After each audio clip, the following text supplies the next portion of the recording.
We work closely with the refugee community.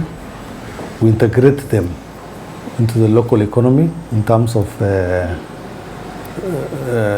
where they can open business, they're free to do, like the rest of the Kenyans. They come from different culture, different backgrounds. So when they come here, we have to advise them that the rules are different, the laws are different, and they have to abide by the rules which are placed within Kenya. Changamoto kubwa refugee iko nayo ni changamoto ya vibali, documentation. Ukitaka kwenda kufanya biashara zako, unapata unakuwa limited kwa services. Kwa system ukiingia unapata ni ID ya Kenya ya mwananchi ama passport ya Kenya ya mwananchi. Kama ni foreigner kuna ile inaitwa alien, lakini ya mkimbizi hakuna.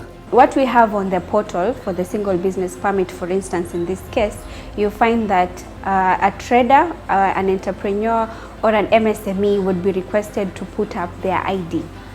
Now, there is no allocation on the system for alien ID, there's no allocation for a refugee ID. If a refugee is opening up a business, then it means they have to look for a host to use their ID to open up their business. And when they have a little bit of transgression, then you find that this host just goes out of their way to frustrate this refugee. Effective 2025, these were some of the resolutions that were made at the county government of Mombasa, and we added it on our new system. The same can also be done at the Huduma Center, where we have our own officer ready to help.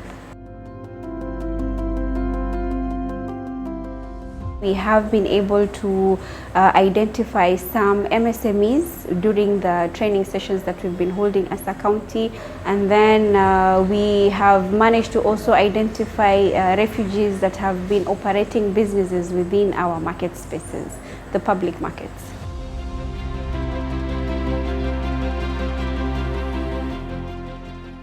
I am a business person. I have an online boutique that I sell a lot of varieties. I'm also a baker, that is what I usually do. I'm also the first elected chairlady of the refugee Somali community here in Mombasa, and currently the chairlady of the refugee paralegal team here in Mombasa. And I'm also the founder of an organization called Beacon of Light that basically empowers, educates, and elevates women and youth, and also the host communities.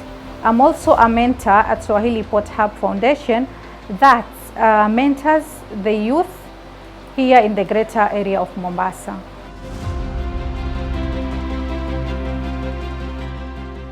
I'm a full-time pastor of the church called Shalom Temple Church in Kenya. I am also a founder of an organization called the Union of Refugees Community, and also I work with Kituo cha Sheria as a paralegal, and also I'm a gospel artist.